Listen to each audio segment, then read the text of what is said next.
Welcome to Android Weekly. My name is Jayce, and this week we get to talk about some real goodies right from what the head or director of Android user experience, Matthias Duarte, said is the single most exciting thing to come to the Nexus 5, to what experimental addition has been added to KitKat that could potentially change Android as we know it. I know you're thinking that's hyperbole, and one of you said I'm probably on meth. I am not, but it does have something to do with speed.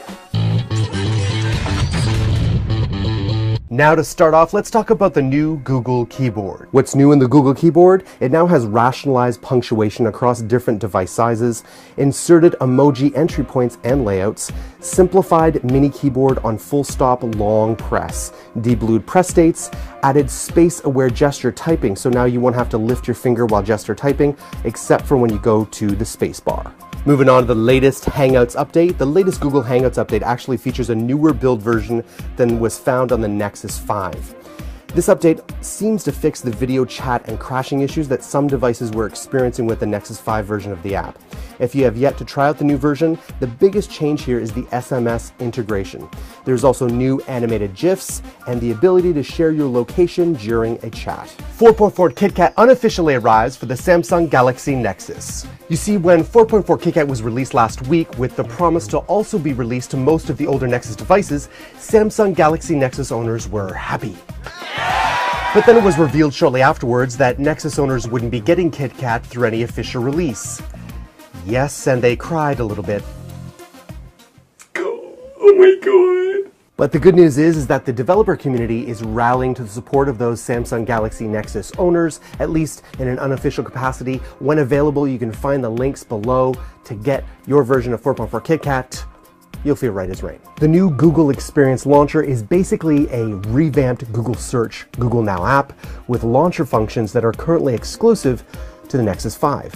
It may not come to Android devices at all, including other Nexus models, according to Matthias Duarte, the director of Android user experience.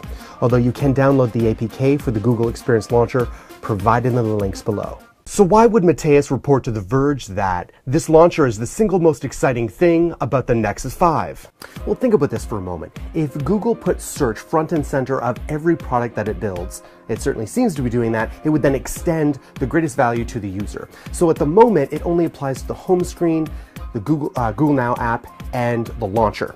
So, to follow up on what Matthias has said, could then they be thinking of extending that feature to third-party apps? Think of the possibilities. I could be watching Game of Thrones and at the same time search for the name and history of that amazing redhead without having to leave the app. I know what you're thinking. You know nothing, Jayce, bro. Let's talk Android KitKat ROMs. For those who don't mind going the unofficial route, Android 4.4 KitKat ROMs already exist for the Nexus 4 and 7, and even the Verizon and GSM variants of the Samsung Galaxy Nexus. Now it looks like we can add 3 more devices to the list: the GSM HTC One, the Sony Xperia Z, and the Sprint Taurus Plus version of the Samsung Galaxy Nexus. Now moving on to the M8, otherwise known as the successor to the HTC One. We know, for instance, that HTC is currently working on the successor to the popular One, due in the first quarter of 2014. According to EV Leaks, the device is codenamed internally M8. You see, the HTC One was codenamed M7, and will be the first device to run HTC's Sense 6 Android overlay. Let's talk about KitKat's experimental feature. You see, deep within KitKat is a feature that could potentially have a significant impact on user experience, and it is called art. No, not that type of art. I'm talking about Android Runtime. Now, it is meant to replace the aging Dalvik, and Dalvik is a process virtual machine that's basically responsible for running Android apps on Android devices. But it's slow, and it's aging, and art is fast. So fast that it has effectively halved the execution time of all the applications thrown at it thus far. So, even on old Galaxy Note devices, I'd be like, boom. But right now I'm more like LG G2 Android 4.4 KitKat update tip for November or December. A French mobile operator revealed on its smartphone software update page that the LG G2 will be updated to Android 4.4 KitKat in the following weeks. Without providing an actual update date, it was listed November or December 2013 as the expected KitKat update period for LG's flagship smartphone, which is what the Nexus 5 is largely based on. Now looking to Samsung in 2014 and beyond. Peering further into the future, Samsung hopes to have UHD, also known as 4K displays, on the market by sometime in 2015. While the benefits of such a high resolution are debatable, Samsung and other display manufacturers are clearly going to push the envelope in this area as much as they can.